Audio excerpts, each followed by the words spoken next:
приветствовать вас. В этом зале я уже не раз выступала. Здесь, наверное... Итак, я представлюсь.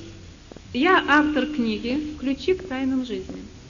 Вы эту книгу, многие уже читали, сейчас ее купили.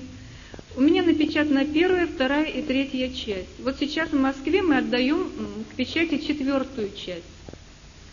Еще дальше будет 6 и 7 части.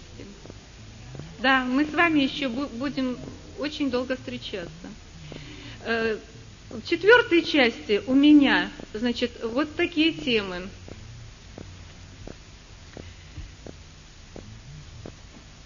Об Иуде глава, значит, будет глава о религии, затем законы экономической формации, 3 основных, фундаментальных, на основе которых вообще построено общество наше идет, выращивается для космоса. Эти законы зашифрованы в Библии. Дальше будет расшифрована книги Моисея, тема 40 лет по пустыне. Затем будет расшифрована книга Иисуса Навина, книга Ездры, Неемии, Ионы. Вот так. В общем, немножко будет она по объему чуть больше 3 части, как вы вот уже читали. Дальше будет, я хотела, конечно, вот было написано, что в 4 части будет Нострадамус, но, понимаете, у меня ничего не поместилось. Дальше будет книга издана о Нострадамусе, расшифровка, такая, какая положена ей быть. Затем будут расшифрованы сказки, мифы, литературные произведения, некоторые. И будет последняя, у меня будет часть, это посвящена будет расшифровке Высоцкого. Дело в том, что Высоцкий весь зашифрован. Не зашифрованы некоторые только его стихотворения, которые кому-то посвящены, и я их не касалась. И неприлично их просто касаться, ибо они кому-то отданы. Высоцкий работал по телепатическому мосту с центром Веча. Это научный центр в потустороннем мире, в промежуточном мире, который называется Ноев ковчег по Библии, или Ноосфера. Высший пояс этого мира есть райская цивилизация, есть крестовая цивилизация. Там находится большой научный центр под названием Веча. У Высоцкого он зашифрован как Вача, в некоторых случаях как Дача. Ванга его тоже выдавала свои информации, у нее, по-моему, как Вава или ну, что-то в этом духе. В общем, немножко шифруется так, чтобы было какое-то звуковое подобие оставалось. Вот я сейчас, значит, не знаю, с чего начать. То ли мы начнем сразу с Высоцкого, но у меня были такие просьбы начать в начале этот вечер с расшифровки машины времени. Или же мы начнем сразу с Высоцкого. Как вы хотите? С Высоцкого. Отлично. Значит так. Есть телепатический мост. Это канал связи.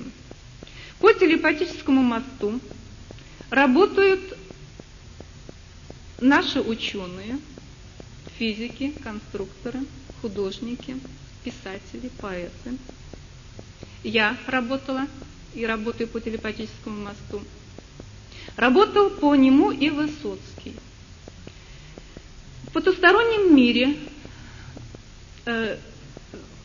все центры, научные центры, ненаучные, какие-то организации, имеют своих работников.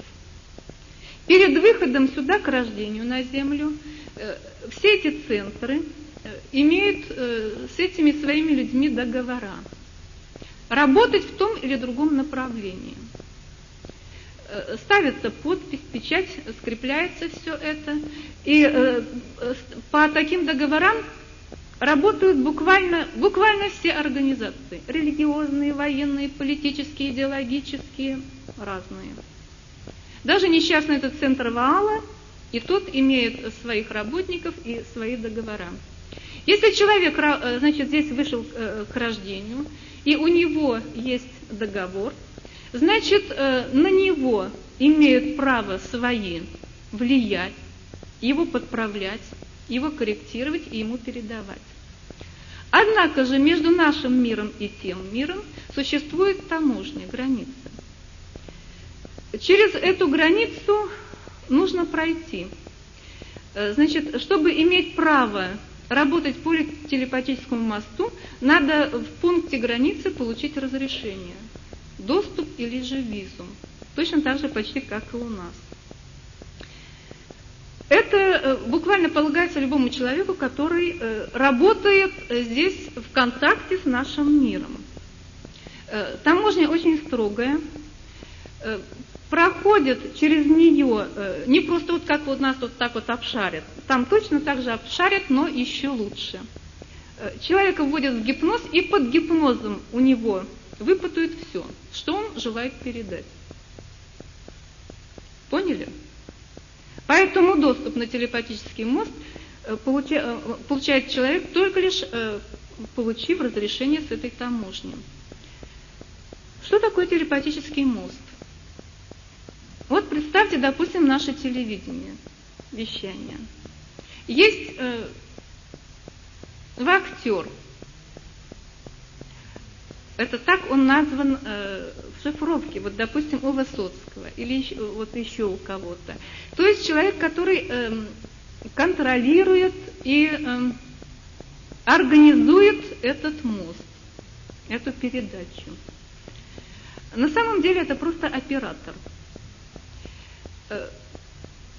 Когда человек вступает в контакт через телепатический мост,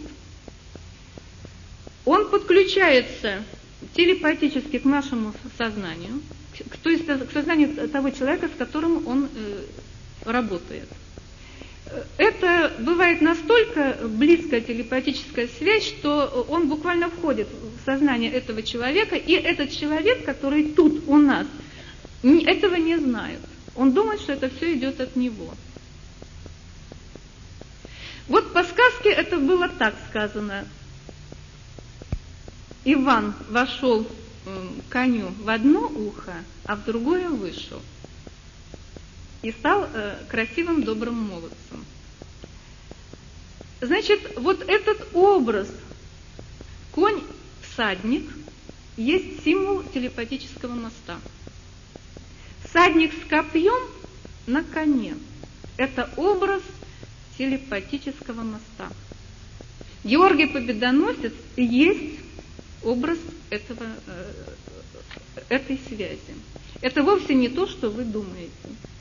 Как вы понимали это по религии? Копье символизирует передачу мысли на расстояние. Всадник – это тот человек, который там вверху передает. Конь – это этот человек, который здесь на земле принимает вот эту информацию по связи. Я знал, что Высоцкий работал по телепатическому каналу. Когда человек работает, пишет или что-то, вокруг него есть энергетический столб. Это столб, как бы зарог охрана. Идет оттуда энергетика, такая, знаете, как бы не конусом, а вот, наверное, так бы как бы столбом. Вокруг человека, в радиусе 1,5, может быть, или метр, так, вот это энергетика, охрана. И антимир всегда уже знает. Он не может подключиться, пробить эту защиту, но он уже знает, что тут что-то неладно, что-то тут такое передается, и против этого человека нужно работать, его надо бить. Поэтому били Высоцкого по-страшному. Бьют буквально каждого, кто работает по телепатическому мосту, бьют нижние. И поэтому конь должен быть богатырский. Но это не значит, что это должна быть какая-то мощная фигура, какие-то особые физические способности. Богатырским конь должен быть в разумности. И, значит, каким образом вот этот герой сказки выбирает коня? Он, значит, какого коня не попробует, значит, он не годится. Конь сгибает колени. И, значит, вот Лазарь Лазаревич говорит герою сказки: а ты возьми коня из моего, значит, стада. И тогда герой сказки идет и ищет коня. Ты, говорит, ищи коня в моих заливных лугах. Конь богатырский. Значит, вот герой сказки выбирает коня. Как конь пьет воду. Почему не на лугу конь выбирается, а именно как пьет воду? Богатырский конь бежит, трясется земля. То есть этот человек способен обработать и выдать информацию, которая будет распространяться в народе. То есть задорожит земля. Не в смысле потому, что действительно земля там будет вот так вот ходить, а в смысле того, что эта информация затронет народ и будет хорошо передаваться, ее будут принимать. Как конь пьет воду, расходятся волны. Вода – это народ. Волны – это, естественно, колебания и, в общем, передача информации от человека к человеку. Вот таким образом, значит, определяются богатырские качества коня. То есть способность принять эту информацию, обработать ее и внедрить в жизнь.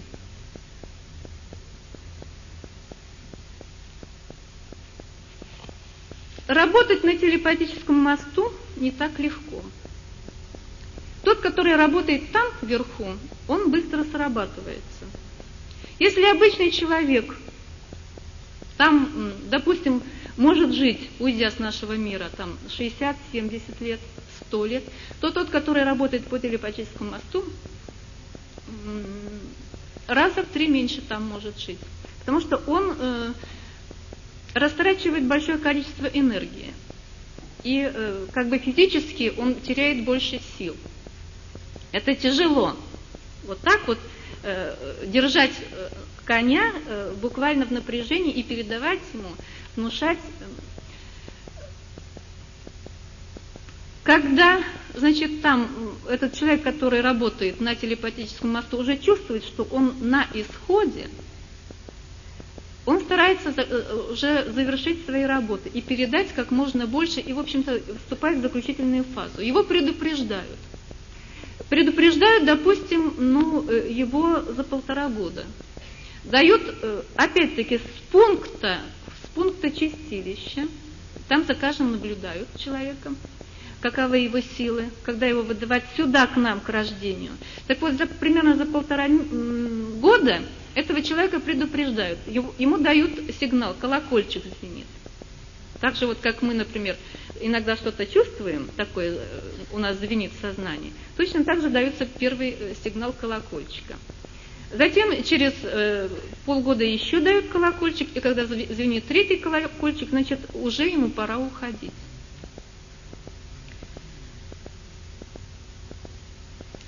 Вот еще один такой момент. О тех, кто работает там на телепатическом канале. Один думает больше о себе, человек, а другой думает больше о человеке, который с ним работает в паре. Тот, который, значит, думает больше о коне, о своем, он больше выигрывает. А тот, который о нем заботится меньше, он проигрывает. Это даже заложено в сказке. Вот когда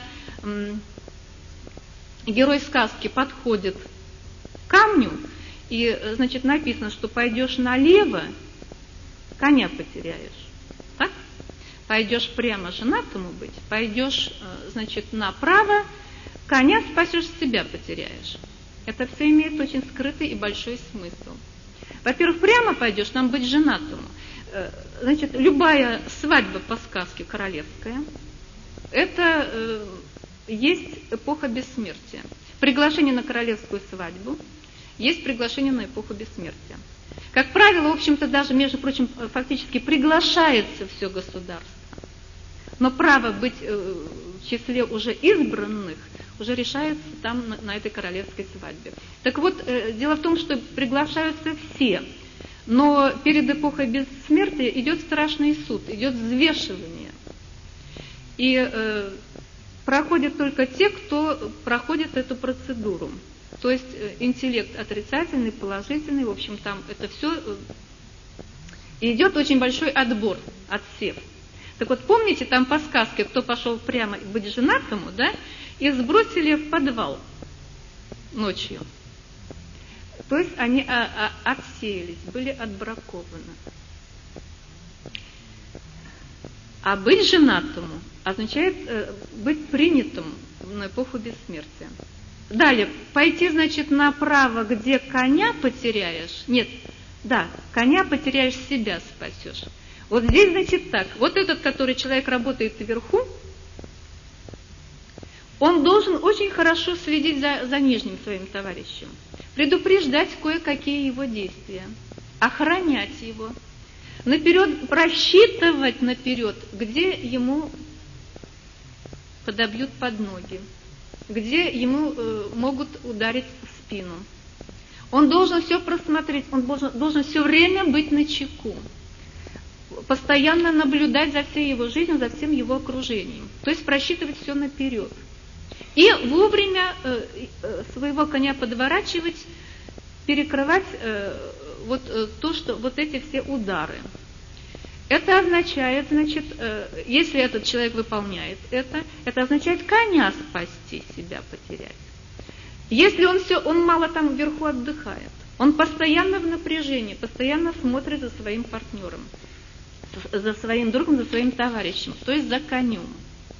Он себя не щадит, он истощается, быстрее истощается, он больше теряет сил, он меньше будет жить там.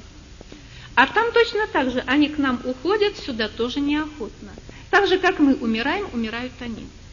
И точно так же, как мы плачем и расстаемся, то же самое все происходит и там. Но этот человек, который следит за конем и его охраняет, и его, значит, корректирует его действия, он о себе не думает. Поэтому, значит, налево пойдешь, коня спасешь, себя потеряешь. Вот этот человек выигрывает. А что фактически он без коня, он ничто. И проигрывает тот человек, который, значит, думает, что вот он коня пусть теряет, но себя спасает. То есть он будет дольше там жить, а здесь он теряет. Нужно проглядеть коня здесь, не допустить, чтобы он вошел в компанию, его не затянули вот в пьянку. Уберечь вовремя там от нехорошего человека. Это все во власти этого человека, который работает на телепатическом канале. Да, это был промах этого человека, который допустил, что вот Высоцкий пил. Но с другой стороны, фактически это было запланировано.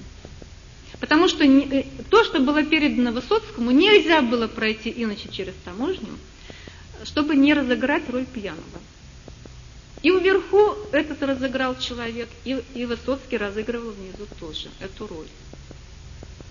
Иначе таможня бы не пропустила. Тот, кто работал с Высоцким в паре, должен был, по крайней мере, 2 последних жизни разыгрывать из себя такого гулену, хорошего сочинителя, хорошего композитора, но очень бесшабашного и несерьезного, даже там вверху. И, естественно, точно так же нужно было и коню быть такому же. Высоцкий, я точно не могу утверждать, но мне кажется, вот как вот так вот намётки, бывший Есенин. Перед этой жизнью Высоцкий заключил договор с центром Веча.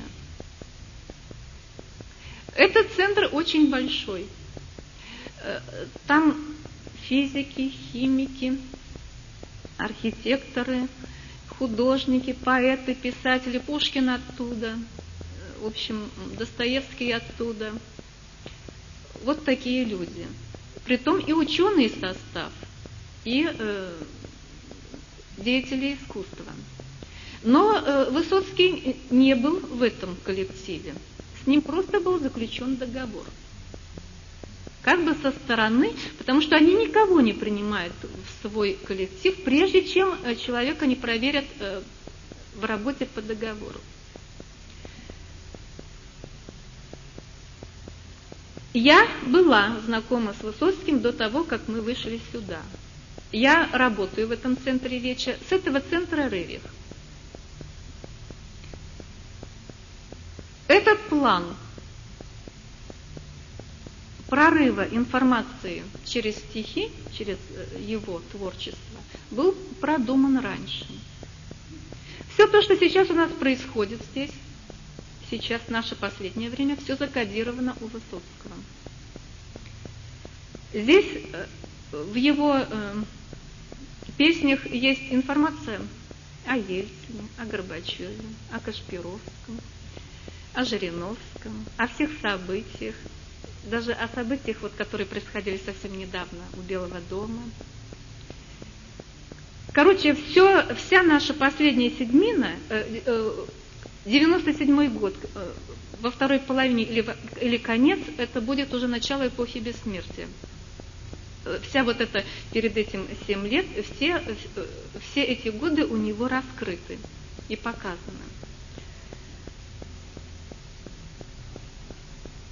Так, ну вот я вам сказала, значит, о телепатическом мосте.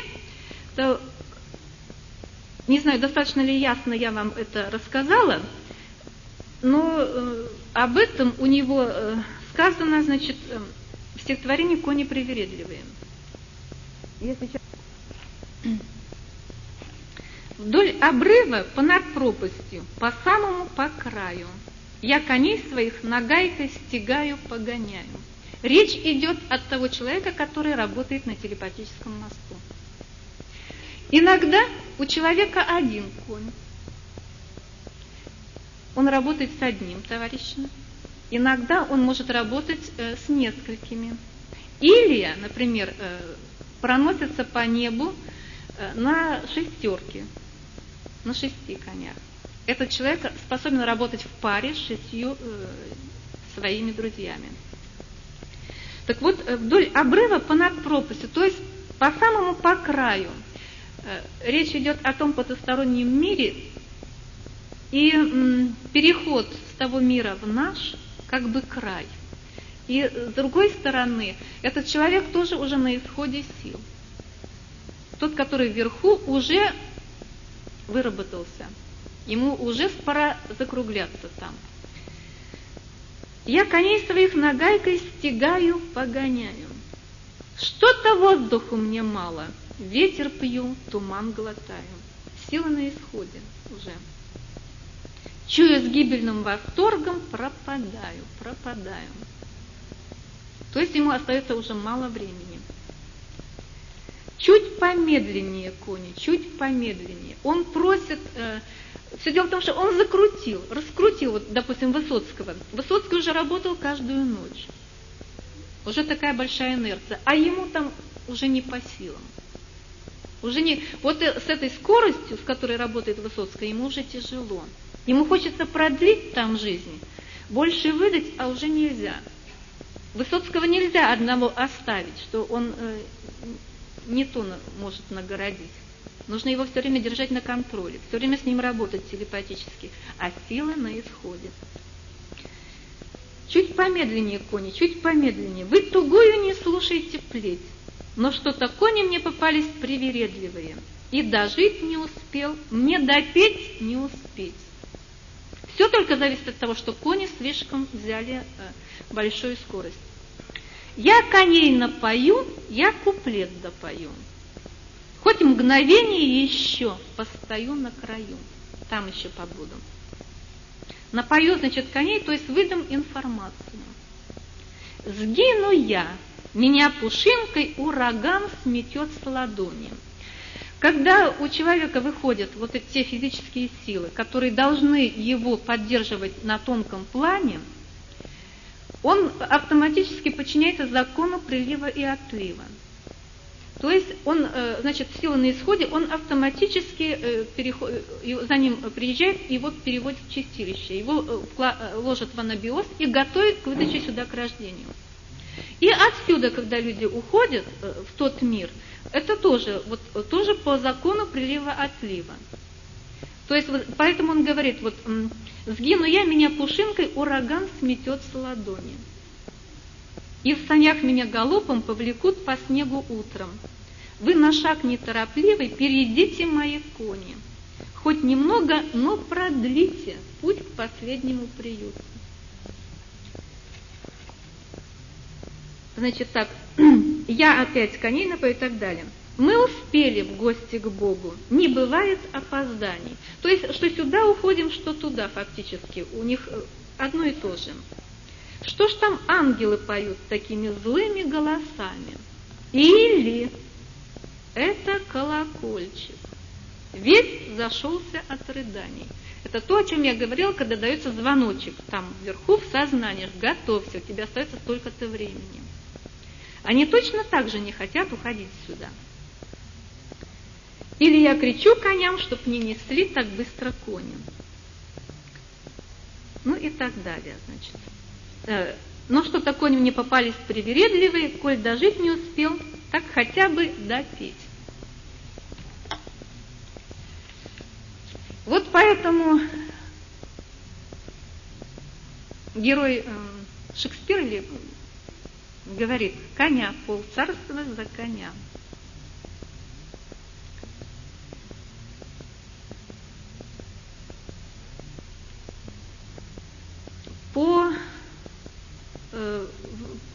По произведениям Высоцкого передана вот ситуация вся эта, которая происходит в наше последнее время. Все 3 дня об этом, значит, будет говориться. Я хочу, вы знаете, очень много о Ельцине, но я пока о нем говорить не буду. Я пока начну с оппозиции. Кто читал мою 1, 2 и 3 часть книги, тот знает, что под конец времени приходит антихрист. Он рвется. Он рвется сюда, он рвется на российский престол. Этот человек в Москве, я говорила еще 2 года назад вам на лекциях, что этот человек в Москве, что он в прошлом Гитлер, в прошлом Наполеон, в прошлом Александр Македонский, в прошлом Чингисхан. Человек этот известен всем. Давайте сейчас мы раскроем его реквизиты. Вы хорошо знаете песню про дикого вепря.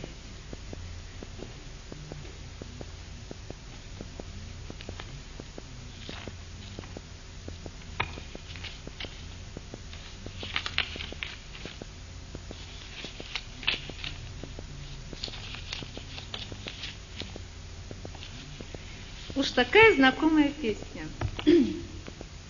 В королевстве, где все тихо и складно, где ни войн, ни катаклизмов, ни бурь. Это был наш Советский Союз. Случалось где-то что-то в другом месте. В Англии могли падать самолеты, сталкиваться суда, что-то взрываться, что-то проваливаться. У нас нет, у нас все было ладно, хорошо. У нас был самый дружный советский народ. Самые хорошие отношения. Нигде ничего не случалось, только лишь потому, что нигде ничего не могло просочиться ни на телевидении, ни на радио, ни в газеты. Так вот, в королевстве, где все тихо и складно, где ни войн, ни катаклизмов, ни бурь, появился дикий вепрь огромадный. То ли буйвол, то ли бык, то ли тур. Появился дикий вепрь, а громадный. То есть кабан дикий, а громадный. То есть человек огромной силы. То есть человек этого знает весь мир. Он не может не знать зверь, а громадный. То ли буйвол, то ли бык, то ли тур. Зашифрован человек, родившийся в год кабана, 47-й год. Это год кабана. И родившийся под созвездием быка. То ли буйвол, то ли бык, то ли тур. Вы не знаете такого? Год. У Рудского 47-й год. Но совпадает ли месяц? Должен совпадать месяц. Так вот, этот человек сейчас здесь в Москве. Почему то ли буйвол, то ли бык, то ли тур еще? Вот чудо-юдо пошло, значит, вот это слово после победы Александра Невского на Чудском озере. Вот тогда они, значит, провалились под лед. А помните главарь в кино, значит, про Александра Невского, у него были рога тут. Это был тот же самый человек. Вот это чудо-юдо и еще пошло и еще и оттуда. Это была та же самая личность. Так вот, эта личность сейчас в Москве и рвется на российский престол. Нет, я не скажу. Дальше продолжаем. Сам король страдал желудком и астмой. Только кашлем сильный страх наводил. А тем временем зверюга ужасный, коих ел, а коих в лес волочил. Тут, значит, что надо сказать? Понимаете, это, конечно, раскрыто у меня в 4 части книги. Что такое король? Король – это… Под королем идут какие-то общие суммарные силы, по которым, ориентир, по которому движется общество. Вектор. Векторная сила. Это вектор, суммарный вектор нашего интеллекта, направления. Но российское население вообще любит поесть, выпить, покурить. И от этого очень много заболеваний желудочных и легочных. Король наводил еще кашлем сильный страх на всех остальных. Мы действительно все-таки всему миру внушали страх. Значит, а тем временем зверюга ужасный привлекал на свою сторону многих. Вот эта партия, которой руководит этот зверь, ну, приличная и имеет большое количество сторонников. И король тотчас издал 3 декрета. Зверя надо одолеть наконец. Вот кто отчается на это, тот принцессу поведет под венец. Принцесса, жена, всегда кодируется как власть. Вот у вас тоже в семье. Муж фактически, он же не властен в семье, жена – это власть. И под властью кодируется иногда невеста, жена. Поэтому вот у Пушкина произведение «Руслан и Людмила», помните там, значит, уже Руслан был, значит, женат на Людмиле, после венчания, значит, уже после пира из спальни дядька Черномор у него выкрал Людмилу. Помните там, да? Так вот, Людмила кодируется как власть милая людям, а Руслан – это народ, который боролся за прогрессивное будущее своей страны, за лучшее положение в обществе, за лучшее устроение общества и так далее. Понимаете? Так вот, поведешь принцессу под венец, то есть возьмешь власть в в свои руки и поведешь страну под эпоху бессмертия. Ибо королевская свадьба шифруется как эпоха бессмертия. То есть станешь у власти и поведешь. Значит, это приказывается, значит, кто отчается на это, тот принцессу поведет под венец. Тот, кто победит, это чудо-юдо. И в отчаявшемся том государстве, как войдешь, так прямо наискосок, в бесшабашной желтоске и гусарстве, бывший лучший, но опальный стрелок. Дело в том, что Борис Ельцин в прошлой своей жизни князь Михаил Кутузов. Еще раньше князь Михаил Романов. Еще раньше князь Игорь. Он же Карл VII во Франции. Он же один из учеников у Иисуса Христа, Иоанн Богослов. Я не буду дальше. Он же Шеш-Бацар по Древнему Иерусалиму. Слишком много расшифровано. Он же Зааравафель по Библии. Самый лучший, но опальный стрелок. Давайте вспомним Кутузова. Он был в опале. Он выиграл сражение, но его не признало все равно дворянство. Даже когда он к царю приезжал, царь даже иногда не принимал его. Помните, когда отступали, против него шумела армия, народ, все возмущались. И даже когда была выиграна война 812 года, все равно его не признали. Его признали потом только, лишь после его смерти.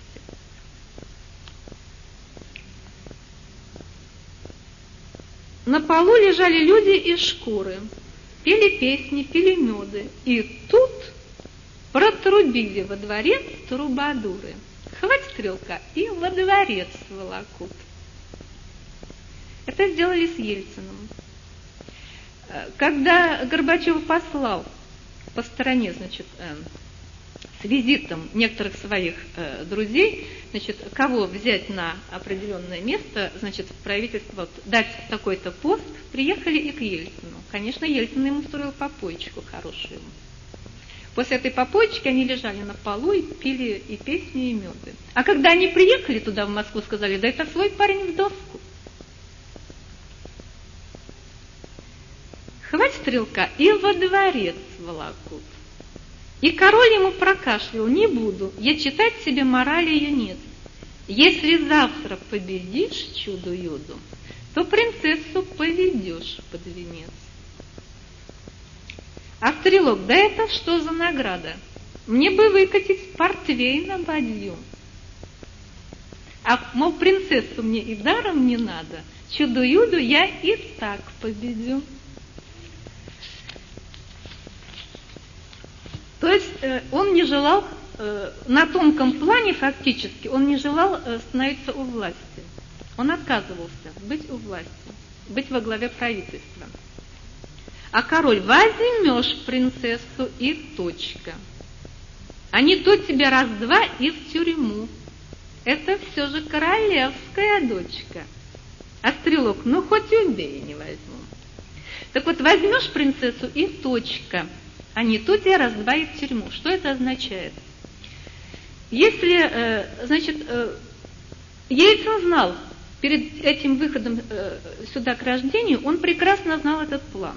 Он был согласен сделать вот это. Но здесь он в белковом теле, разумеется, здесь ведь мы же не помним, что мы там думали, как договаривались, он, разумеется, здесь стоять у власти не хотел, ни за что. Поэтому король ему говорит: а не то тебя раз-два и в тюрьму. Что это означает? На сознание будет наложена программа под гипнозом. Программа забвения. Программа под гипнозом. Вот ты пойдешь по этому пути, и все. Ты будешь строить капитализм. Или еще что-то такое. Понимаете? Под гипнозом обработано сознание. И никуда не свернешь. То есть человек находится после такой накладки, находится как бы в узах, кандалах. По-иному в тюрьме. Он ничего не может с собой сделать. И пока король с ним так припирался, съел уже почти всех женщин и кур, и возле самого дворца ошивался. Это самый то ли бык, то ли тур. Делать нечего, портвейн он отспорил. Фактически стрелок отспорил только портвейн, ему разрешалось сейчас употреблять. Понятно же, он только портвейн отспорил. Он принцессу под венец ведет. Он в тюрьме. Чудо-юдо победил и убег. Он уходит. Не знаю, что с ним случается. Погибает, умирает или что там. Ну, вы сейчас мне скажете, что, а как же быть сейчас?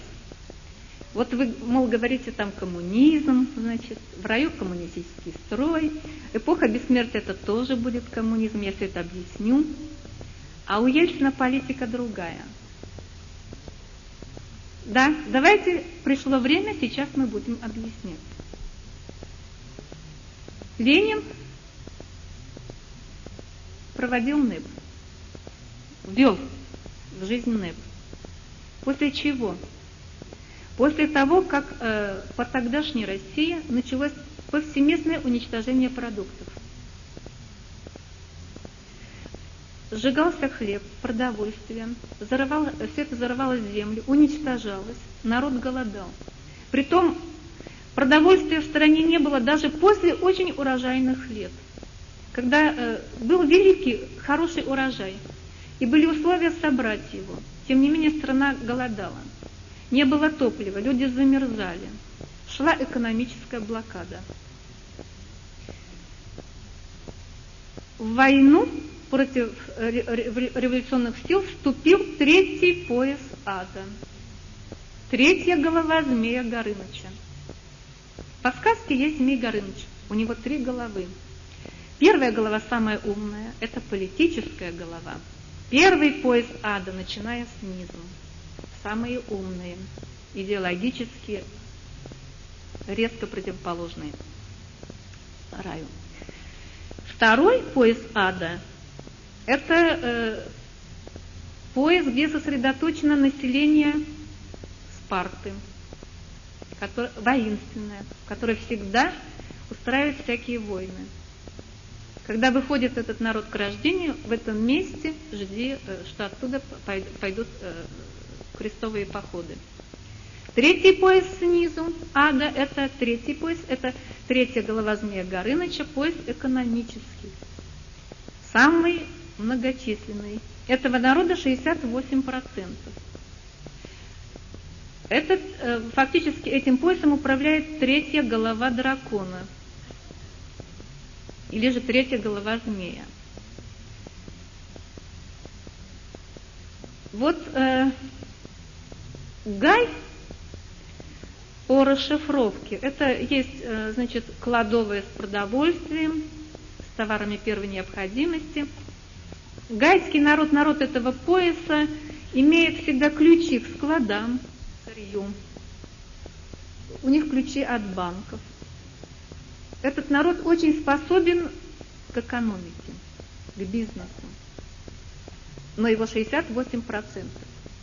Но он полностью подвластен своему центру.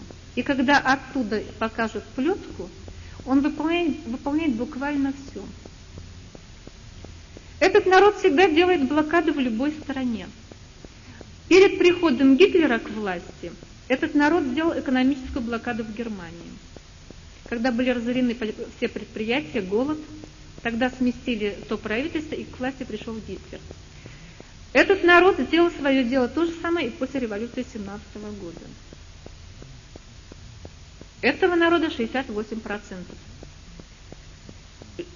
Если он просто не имеет доступа вот к такой экономической власти, он просто так, он и не работает. Но когда он занимает тот пост, он опять все равно подчиняется нижнему центру. Сейчас, если тогда Ленин объявлял НЭП, что это НЭП, правда, тогда НЭП ввели несколько поздно.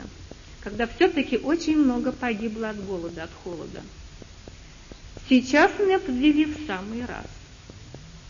Ибо когда пошла в ход третья голова Змея Горыныча, и по всему Союзу началось уничтожение продуктов, требовалось внедрить этот НЭП. А вы помните, что это уже начиналось?